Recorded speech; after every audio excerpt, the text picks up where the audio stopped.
Prosseguindo no estudo do Apocalipse, versículo por versículo, o capítulo 12, versículo 6, o ponto 2, ainda falando sobre descendentes de Davi, eu comento, Gamaliel era descendente de Davi? Bom, quem era esse Gamaliel? Gamaliel, doutor da lei, venerado por todo o povo, e que livrou os apóstolos da acusação do Sinédrio, como está em Atos 5,34, deu aquele conselho muito sábio, né, para não se acharem lutando contra Deus, e que foi o educador de Saulo de Tarso, em Atos 22:3, era neto de Hilel. Gamaliel ficou conhecido na história como Gamaliel I. Então, em alguns livros, se vocês estiverem consultando os antepassados desse Gamaliel, vão encontrar Hilel e tal, e quando for falar de Gamaliel, vai chamá-lo de Gamaliel I, porque terá um Gamaliel II. O comentário prossegue. Seu avô, Hilel, que morreu próximo do ano 12 da era cristã, e pode ter encontrado com Jesus no templo quando esse possuía 12 anos de idade, segundo documentos judaicos, era descendente de Davi. Então, como eu disse, existem alguns que falam que Hilel, na verdade, não era descendente de Davi, porque essa tradição surgiu mais tarde. Nós sabemos que nos dias do Novo Testamento eles não podiam declarar isso. Se declarasse, seriam mortos. No primeiro século, principalmente com a revolta judaica, não podia. No segundo século, com a revolta de Bar Kokhba, aí que não podiam mesmo. Então, o fato também de não ter documento, na minha interpretação, não invalida Hilel ser um descendente de Davi. Agora, pode ser realmente invenção, né? Porque o que nós observamos é que as genealogias, elas, por muito tempo, ficaram desaparecidas entre os judeus que indicassem um descendente de Davi. O comentário prossegue. Simão ben Gamaliel, filho de Gamaliel I, e esse já vai ser chamado de Gamaliel II, né? Foi um dos destaques na luta contra os romanos na queda de Jerusalém, no ano 70. Ele estava lá como conselheiro, pessoa influente, né? Seu filho, Gamaliel II, foi o primeiro a liderar o Sinédrio após a queda de Jerusalém, recebendo o título de Nasce, que se traduz por príncipe. Então, depois da queda de Jerusalém, se é verdade que ele era descendente de Davi, mas independente dele ser descendente de Davi, os fariseus, né, eles eram todos fariseus, eles se destacavam como intérpretes da lei. A outra figura importante na religião de Israel, que eram os sacerdotes, eles vão perder importância, porque não tinha mais templo, então os sacerdotes perderam a importância. Porque os sacerdotes também, eles não se dedicaram a uma missão que era deles, que era estudar e ensinar a lei. Como eles deixaram de lado, surgiu esse grupo chamado fariseus, os separados, que infelizmente se desviaram também, mas haviam muitos sérios, né, como Hilel, como Gamaliel I, como Gamaliel II. Então eles são chamados de príncipes, e talvez esse título que eles recebem, talvez seja exatamente uma referência a haver realmente uma crença naquela época que eles eram descendentes de Davi. Então, por isso, príncipes, ou seja, filhos do rei. Os filhos do rei são príncipes. O comentário prossegue. 3 importantes rabinos reivindicaram descendência de Davi através de Hilel. Judá Hanassi, que viveu do ano 135 ao ano 217 depois de Cristo.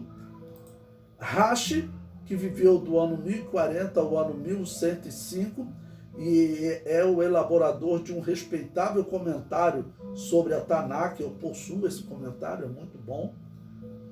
Maimônides, que viveu de 1138 a 1204 depois de Cristo e considerado o maior conhecedor da lei depois de Moisés.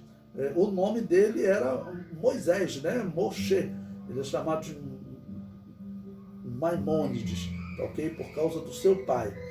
Mas, inclusive, diz a história que havia um ditado entre os israelitas, que eles diziam que de Moisés a Moisés, o segundo Moisés é Maimônides, né? De Moisés a Moisés nunca houve alguém como Moisés, ou seja, dizendo que ele seria o maior. O comentário prossegue. Nos dias atuais, o rabino Yosef Dayan, considerado como descendente de Davi, tem aparecido nas manchetes internacionais. Bom, eu falei no tópico anterior sobre esse Dayan, né, Dayan para alguns, e esse texto que nós veremos aqui agora vai justificar ou vai explicar o que eu falei para vocês, que eu considero esse homem como um dos grandes candidatos a anticristo. Ele só não é um estadista, mas as coisas que ele faz, ou seja, ele não é um presidente de um país, não tem influência na ONU, mas veja as coisas que esse homem faz. Eu vou colocar aí primeiramente um artigo que saiu na Folha de São Paulo aqui, né, sobre esse rabino Yosef Dayan. Pérez deve receber maldição, é o título do artigo. E o que eles receberam de agências internacionais, né? Extremistas de direita religiosos de Israel disseram que está sendo preparado um antigo rito cabalístico do judaísmo contra o primeiro-ministro Shimon Peres. Bom, vou aproveitar aqui para dar uma pausa para dizer, essa questão de cabala, ela está um perigo no nosso meio. Eu fui numa convenção das Assembleias de Deus e tinha um cabalista lá dando palestra numa convenção. Eu não vou dizer qual é a convenção aqui por questão ética. E eu conheço hoje membros da Assembleia de Deus que estão envolvidos com essas igrejas messiânicas e que praticam cabala. A cabala é um espiritismo. E veja, esse rabino, ele é um cabalista e ele assim, ele faz maldição e ele mata pessoas. É uma coisa terrível. O comentário prossegue. O rito conhecido como Pulsa Denura lança uma maldição dos rabinos contra alguém. A mesma maldição teria sido lançada contra o primeiro-ministro Isaac Rabin, poucas semanas antes de seu assassinato, no dia 4 de novembro de 1995. Isaac Rabin era o primeiro-ministro de Israel, né? Rabin foi morto por um extremista judeu. Pouco depois da morte de Rabin, vários rabinos foram interrogados sob a suspeita de terem ordenado o assassinato do premier, e principalmente porque alguns diziam que rabinos cabalistas estavam dizendo, né, que iriam matar esse homem por poderes da cabala. O artigo prossegue. Segundo a imprensa israelense, a polícia prendeu para interrogatório a Victor Eskin, ativista da extrema-direita, que disse ter organizado a maldição contra Rabin. Todos cabalistas, ou seja, é um espiritismo judaico. Eskin afirmou que recebeu vários convites para lançar a maldição contra Pérez, acusado de pôr em perigo a vida dos judeus. E volta aquele rabino Yosef Dayan, né? O rabino Yosef Dayan, ativista do grupo religioso ilegal Kashi, afirmou ter recebido um convite de Eskin para realizar a maldição. Então, olha só como está a religião de Israel hoje. Algumas pessoas, até no meio evangélico, estão exagerando quanto à relação da igreja com Israel. A representante de Deus na terra hoje é a igreja cristã. Israel hoje está desviado. E segundo a profecia, Israel vai se desviar a ponto de ter uma aliança com o anticristo, o ungido de Satanás, que certamente será um espírita.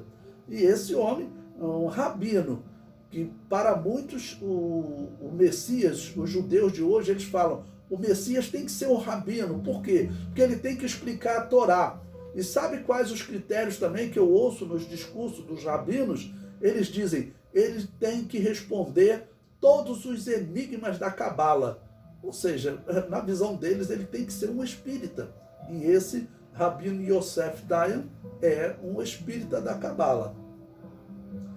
Um outro artigo, publicado também na Folha, agora no ano de 2004, o primeiro que eu li era de 1996. Esse agora é de 2004. Rabino ameaça usar Cabala para Sharon morrer.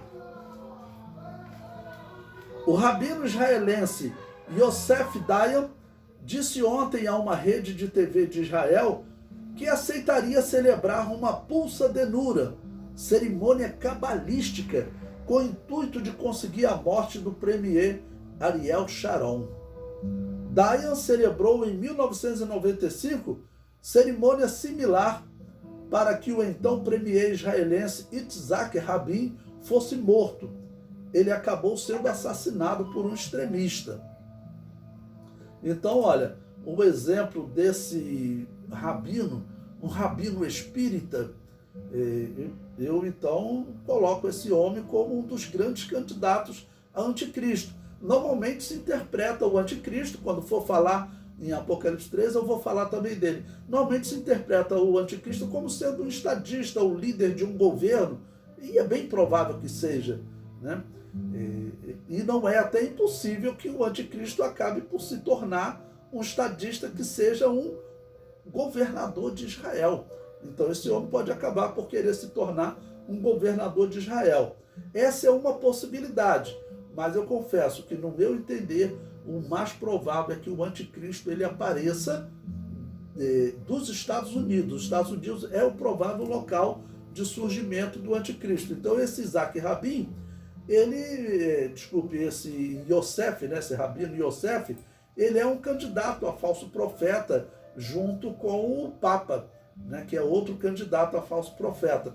Quando nós formos falar sobre o falso profeta também, existe uma possibilidade do falso profeta ser um religioso israelense. Eu sempre coloquei isso nos meus estudos de escatologia, no meu livro de escatologia. E por quê?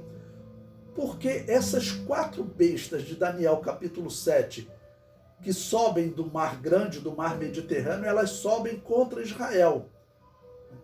Ou seja, sobem contra a terra de Israel. Em Apocalipse 13, fala da besta que sobe do mar, que ela traz características de todas as 4 bestas de Daniel capítulo 7.